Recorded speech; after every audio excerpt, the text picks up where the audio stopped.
You're looking at a Warm Car Now plug-and-play solution for late model Ford cars, trucks, and SUVs.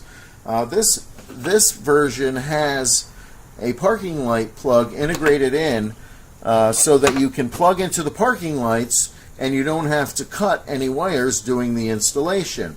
Most vehicles, the parking lights will illuminate without this connection, but on the 2017 and 2018 heavy F-Series trucks, the parking lights will not come on unless you make this connection. So we're offering this connection. I'm going to show you the installation. It's a silent activating system, so it activates from pressing lock, unlock, lock, and this will trigger remote starting. We're going to show you the installation. Before we begin the installation, we're going to make sure that the vehicle has an operating hood pin switch installed from the factory. So we're going to go ahead, we're going to place the key in the ignition, turn the ignition to the run position, then we're going to pop the hood and we're going to look for a light indicating that the hood has been opened.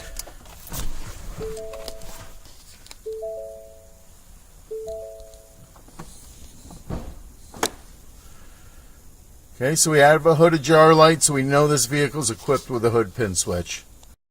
If your vehicle does not have a hood pin switch, you are still going to have the wires present at the hood latch. I'm going to show you where they're located.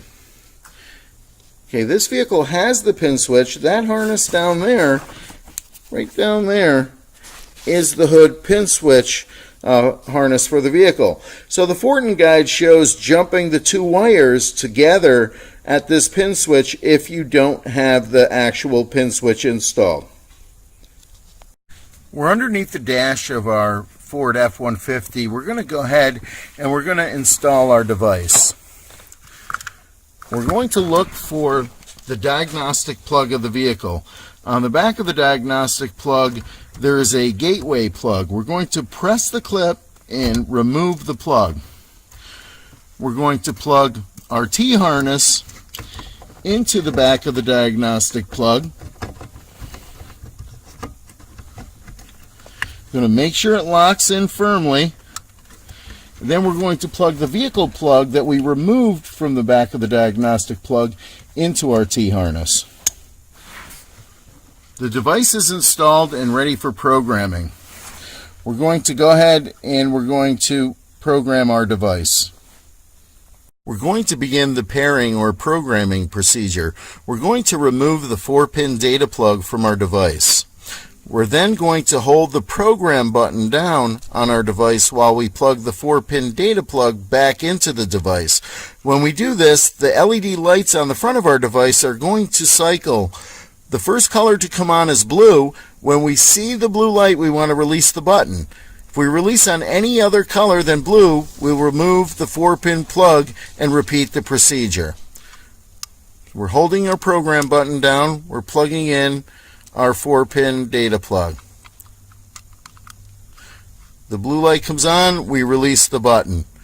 If any other color comes on, if we hold the button too long, it'll go through 3 different colors and start the sequence over from the beginning.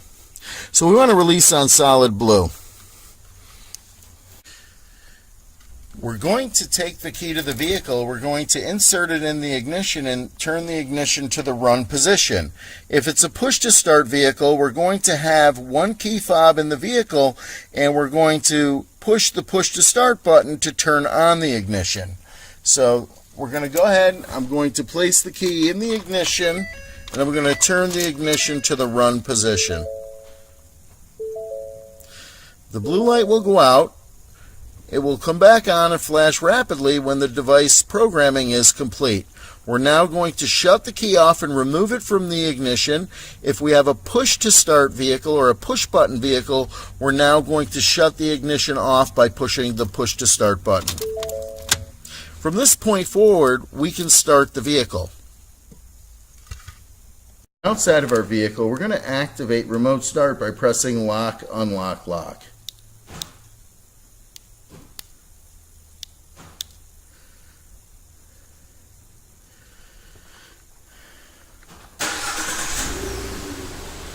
This will silently trigger the vehicle to remote start. With this model, the parking lights illuminate without making a connection.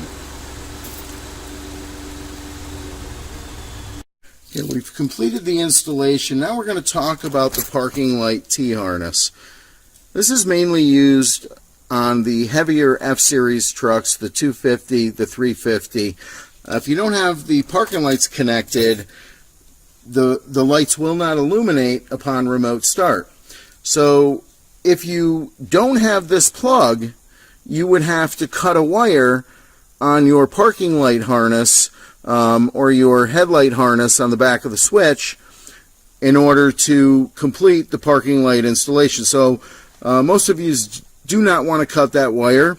If you're okay with cutting the wire, then you can do it with the harness that comes with a unit and 2 wire nuts and some kind of tap.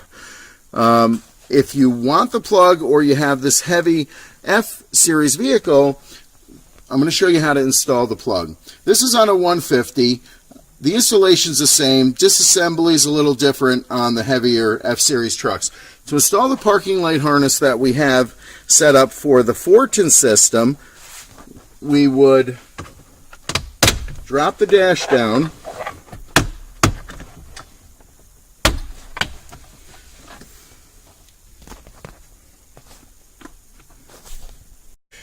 we would unplug the plug from the back of the headlight switch. When we do this, the chime of the vehicle will start chiming. If the vehicle, well, there we go. Now we're going to plug our plug into the parking light switch. We're going to make sure it locks in. The parking light T-harness is installed. It's plugged into our Evo, and the chime has stopped. I'm going to show you one last thing to finish up this video. Okay, we've also included a remote starter disable or remote starter override switch in this kit. And the way this is wired in is very simple. If you choose to use this switch, you're going to have an end with a ground ring and a PosiTap butt style compression connector. We're going to go ahead and we're going to loosen the collar on our PosiTap.